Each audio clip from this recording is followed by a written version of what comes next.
ಬಸವ ಮಾರ್ಗ ಸಂಸ್ಥೆ. ನಾನು ಈ ಒಂದು ಸಂಸ್ಥೆಯ ಸಂಬಂಧದಲ್ಲಿ ಸುಮಾರು 5 ವರ್ಷಗಳಿಂದ ಇದ್ದೀನಿ. ಅನೇಕ ಬಾರಿ ಮತ್ತು ಇಲ್ಲಿ ನಮಗೆ ಪ್ರತಿ ವಾರ ಒಂದು ಧ್ಯಾನದ ಕ್ಲಾಸ್ ಮಾಡಲಿಕ್ಕೆ ಕೊಡ್ತಾರೆ. ಹಾಗಾಗಿ ಇಲ್ಲಿ ಬಂದು ನಾನು ನೋಡಿರೋದು ಏನಪ್ಪ ಅಂದರೆ ಅವರ ಒಂದು ಡೆಡಿಕೇಶನ್. ಬಸವರಾಜಣ್ಣ ಯಾರಿದ್ದಾರೆ ಈ ಸಂಸ್ಥೆಯ ಫೌಂಡರ್, ಅವರ ಒಂದು ಡೆಡಿಕೇಶನ್ ತುಂಬ ಇಂಪ್ರೆಸ್ಸಿವ್. ಯಾಕೆಂದರೆ ಅವ್ರು ಯಾವುದೇ ಅನೇಕ ಉಚಿತವಾದ ಕುಡಿತ ಬಿಡಿಸುವ ಶಿಬಿರಗಳನ್ನು ಮಾಡ್ತಾರೆ. ಅವರು ಸಹ ಪೂರ್ಣ ಅವಧಿಯಲ್ಲಿ ಅಲ್ಲಿದ್ದು ಅವರ ಒಂದು ಉದ್ದೇಶ ಎಲ್ಲರೂ ಸಹ ಒಂದು ಕ್ಯಾಂಪಲ್ಲಿ ಸುಮಾರು ಒಂದು 50, 60, 100 ಜನ ಇದ್ದಾರೆ ಅಂದರೆ ಅವ್ರು ಎಲ್ಲರೂ ಸಹ ಈ ಒಂದು ಕ್ಯಾಂಪ್ನ ಫುಲ್ ಲಾಭ ತಗೊಳ್ಳಿ ಅಂತ ಅವರು ಪೂರ್ಣ ಇದ್ದು ಅವ್ರದ್ದೇನೆಲ್ಲ ಆ್ಯಕ್ಟಿವಿಟೀಸ್ ಮಾಡಿಸ್ತಾರೆ. ಒಂದು ಕ್ಲಾಸ್ ಆಗಿರ್ಬೋದು, ಯೋಗಾಸನ ಆಗಿರ್ಬೋದು, ಧ್ಯಾನ ಆಗಿರ್ಬೋದು, ಏನೆಲ್ಲ ಮಾಡ್ತಾರೆ. ಜೊತೆಗೆ ಭಜನೆ ಇತ್ಯಾದಿ ಅನೇಕ ಕಾರ್ಯಕ್ರಮಗಳನ್ನು ಅವ್ರೇನು ಹಮ್ಮಿಕೊಳ್ತಾರೆ.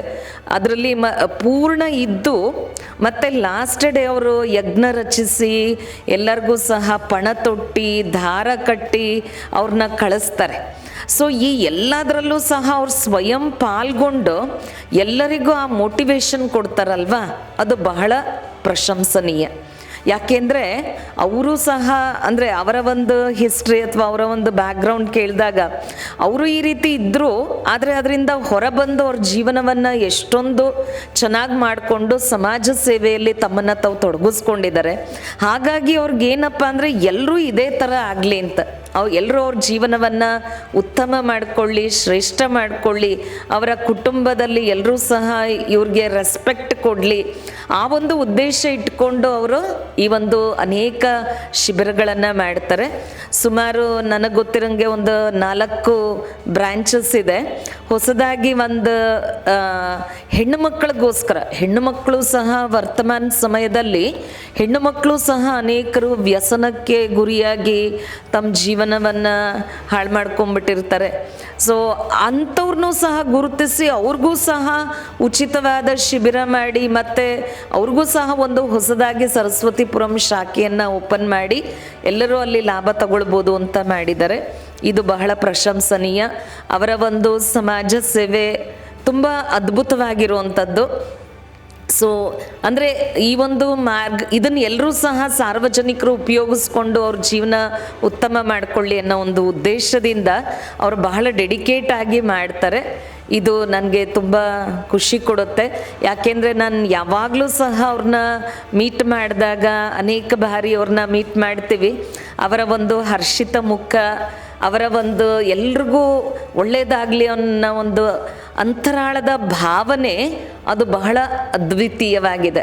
ಸೊ ಇದು ಎಲ್ರಿಗೂ ಸಹ ಇರಲ್ಲ. ಕೋಟಿಯಲ್ಲಿ ಕೆಲವರಲ್ಲಿ ಹಲವರಲ್ಲಿ ವಿರಳರು, ಅಂಥ ವಿರಳರು ನಮ್ಮ ಒಂದು ಸಂಪರ್ಕದಲ್ಲಿದ್ದಾರೆ. ಸೊ ಅವ್ರನ್ನ ಅನೇಕ ಬಾರಿ ಮೀಟ್ ಮಾಡಿದಾಗ ತುಂಬ ಖುಷಿಯಾಗತ್ತೆ. ಸೊ ಈ ಸೇವೆಯನ್ನು ಅವ್ರು ಖಂಡಿತ ಮುಂದುವರಿಸ್ಕೊಂಡು ಹೋಗ್ತಾರೆ. ಇದು ತುಂಬ ಪ್ರಶಂಸನೀಯ. ಇದನ್ನು ಹೇಳಿ ಅವ್ರದ್ದು 6 ವರ್ಷದ ವಾರ್ಷಿಕೋತ್ಸವಕ್ಕೆ ನನ್ನ ಹೃದಯಪೂರ್ವಕವಾದ ಹೃದಯ ತುಂಬಿದ ಶುಭಾಶಯಗಳನ್ನು ಕೊಡ್ತೀನಿ. ಅವರ ಜೀವನ ಹೇಗೆ ಉತ್ತಮವಾಗಿದೆ ಅದೇ ರೀತಿ ಅನೇಕರ ಜೀವನವನ್ನು ಅವರು ಉತ್ತಮವಾಗಿ ಮಾಡ್ತಾ ಇದ್ದಾರೆ, ಮುಂದಕ್ಕೂ ಮಾಡ್ಕೊಂಡು ಹೋಗ್ತಾರೆ.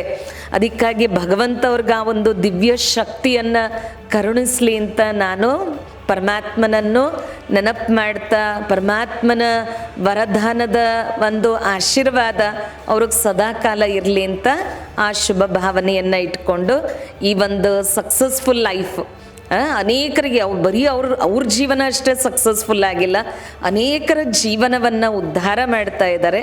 ಇದು ಹೀಗೆ ಮುಂದುವರಿಲಿ ಅಂತ ಬಯಸ್ತಾ ನನ್ನ ಒಂದು ಅಂತರಾಳದ ಶುಭಾಶಯಗಳನ್ನು ಸಂಸ್ಥೆಗೆ ಹಾಗೂ ಪರ್ಸನಲ್ ಆಗಿ ವೈಯಕ್ತಿಕವಾಗಿ ನಾನು ಅವ್ರಿಗೆ ನೀಡ್ತೀನಿ.